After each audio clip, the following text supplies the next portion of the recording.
So there's been a lot of buzz about Ilia Topuria possibly fighting Islam Makhachev next. Ilia just vacated his featherweight belt, which got everyone talking about this potential matchup. But here's the thing, Islam's manager isn't on board with this idea. He's saying Ilia needs to prove himself in the lightweight division first. Now Islam's coach is singing a different tune, saying they'll never turn down any fight offered to them. So it's really up in the air if they'll accept this fight, especially since Islam has so many options in the division right now. Hey, before we continue, make sure to hit that like button to support our channel. It really helps us out. Now, Dustin Poirier has weighed in on this situation during an MMA fighting interview. He believes Ilia Topuria absolutely deserves an immediate crack at the lightweight title. Dustin said, vacating the title and moving up, finishing Max Holloway the way that he did, I would give him a crack at the lightweight title right off the bat.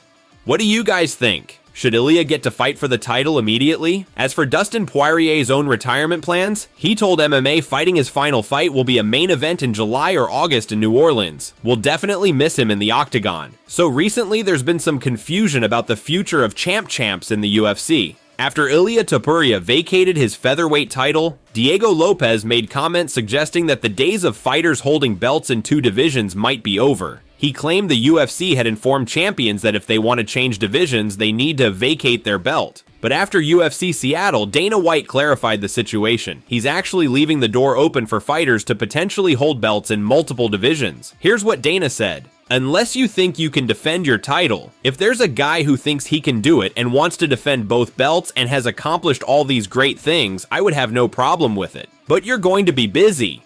Dana specifically mentioned Jon Jones as an example, saying, unless you've really wiped out a division like Jon Jones, who was in light heavyweight forever and then moved up to heavyweight. He also mentioned Ilia's situation. Ilia, I get it. It makes sense. Like I said, who he's beat and how he beat them, and now he's tired of making weight and wants to move up to 155. Totally makes sense. Dana even brought up Weili Zhang, saying, they just asked me. She's accomplished just about everything you can accomplish in her weight division, and I don't have a problem with it. So it seems the philosophy hasn't really changed. It's just handled on a case-by-case basis. This is great news for fans who love seeing fighters pursue champ status. But what do you think? Are you happy it's still possible? Or do you believe having a fighter hold multiple belts just holds up divisions? Things are getting heated between Dricus du Plessis and Brendan Allen. Recently, Allen took a shot at DDP's resume, suggesting that the champion's biggest wins came against fighters who were past their prime. Well, Allen just lost to Anthony Hernandez at UFC Seattle in the co-main event.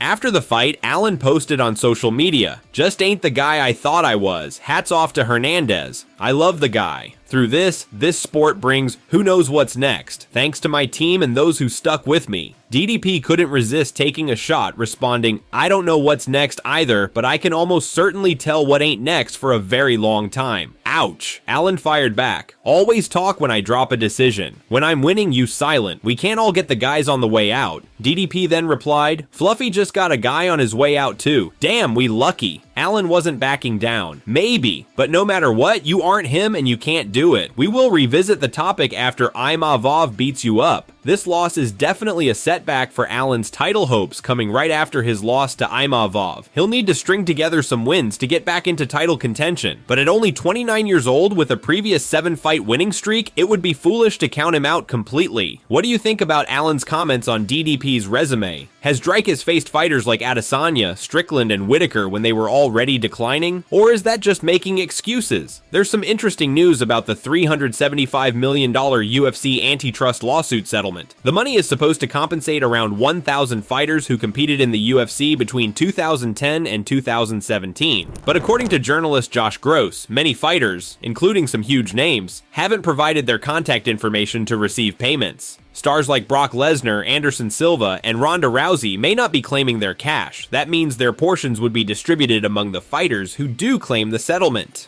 Gross did clarify that Conor McGregor has provided his info, which makes sense since his attorney supported the settlement. Conor even reacted to the news on social media. Lawyer Eric McGracken pointed out how foolish it is for fighters not to claim their money. Why UFC fighters not claiming their class action money is the dumbest move. If you're somehow against the lawsuit and are not claiming your money as a form of protest, you're giving your share to those that are claiming. He continued, if you think they don't deserve it, why give them yours? Claim your money. If you feel you don't deserve it, give it to a friend in need, a family member, a charity. Hell, you can even give it back to the UFC if you want. But if you don't claim it, you give your money to those that do. Do you want your former opponents to get your money? McGracken also addressed fighters worried about upsetting the UFC. If you think the UFC will somehow be mad at you for claiming your money, they won't be. Their lawyers literally confirmed in open court that they want you to claim your money. Do you think all eligible fighters should take the settlement even if they don't need the money? Peter Yan is looking to get back in the octagon soon. The former champion called on the UFC to book him a fight for early summer. After his recent victories over Song Yadong and Davison Figueiredo, Yan has shown he's still a serious threat in the bantamweight division. Yan has made it clear he wants a rematch with Merab Dvalishvili, who defeated him by unanimous decision in March 2023. Many fans have also called for a rematch with Sean O'Malley after their controversial split decision in October 2022. Yan recently posted on social media, "Who misses me? May or June, I'm ready to go." However, it looks like he might not get those rematches right away. After UFC Seattle, Dana White indicated that the UFC is moving toward booking a rematch between Merab and O'Malley, saying, they want to fight each other, and I think people want to see it. With O'Malley's growing fan base, it's not surprising the UFC wants to go this direction. Plus, Merab has already defeated other top contenders like Umar Nurmagomedov, and Corey Sandhagen is coming off a loss to Umar. What do you think? Do you want to see Dvalishvili versus O'Malley 2 next? Even though Michael Venom Page just shocked the MMA world by defeating Shara Bullet at middleweight, he's still focused on the welterweight division. A lot of good fights.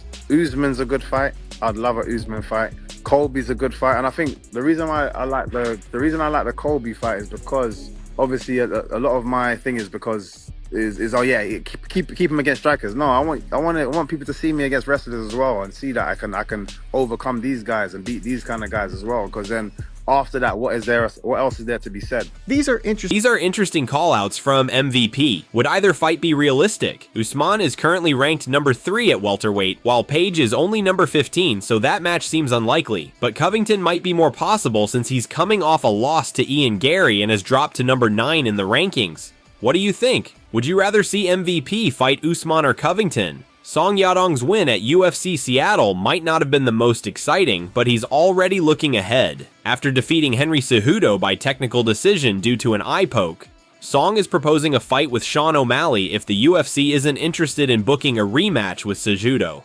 When Dana White seemed unenthusiastic about a Cejudo rematch, Song said, "My goal is to be world champion, so whatever these guys give me, my goal is to fight a guy who is ranked above me. If not Henry, Sean O'Malley. Give me O'Malley. I can fight any time." A striking battle between O'Malley and Song sounds amazing on paper, but with Dana indicating interest in O'Malley fighting champion Merab next, it seems unlikely we'll see Song versus O'Malley soon. Who do you want to see Song fight next? Alex Pereira posted a video of himself grappling with Glover Teixeira ahead of his fight with Magomed Ankalaev. Magomed saw the clip on social media and responded, "I hope you're ready to do this for 25 minutes. The trash talk is heating up. Sean Strickland and Bryce Mitchell seem to be buddies now, but Strickland recently tried to explain to Mitchell why his flat earth theories are completely wrong. Well, up while talking about it. What else is new, right?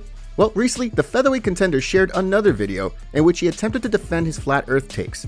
Dude, I'm not stupid. Let me tell you what I mean. Here's a picture of the circle of the earth, supposedly, if you believe in a globe. And the red circle is the helicopter.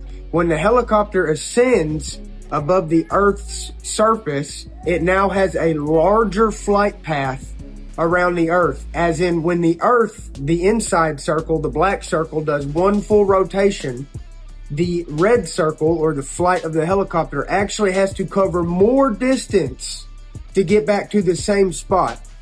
That's what I meant, okay? If you don't understand geometry of spheres and circles, that's gonna go right over your head. But what I said makes perfect sense.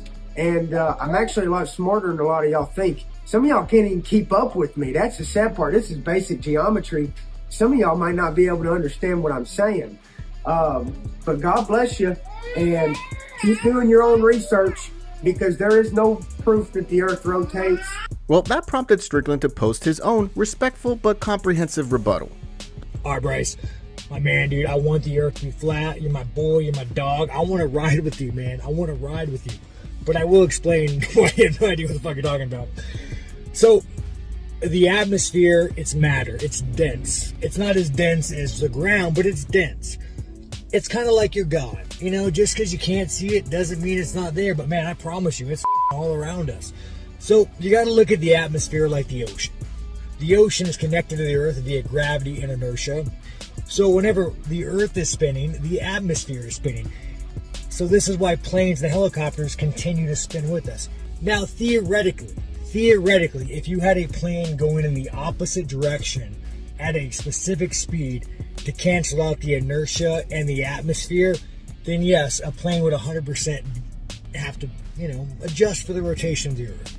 But this is why when you leave the atmosphere and you leave all the matter and the gravity and...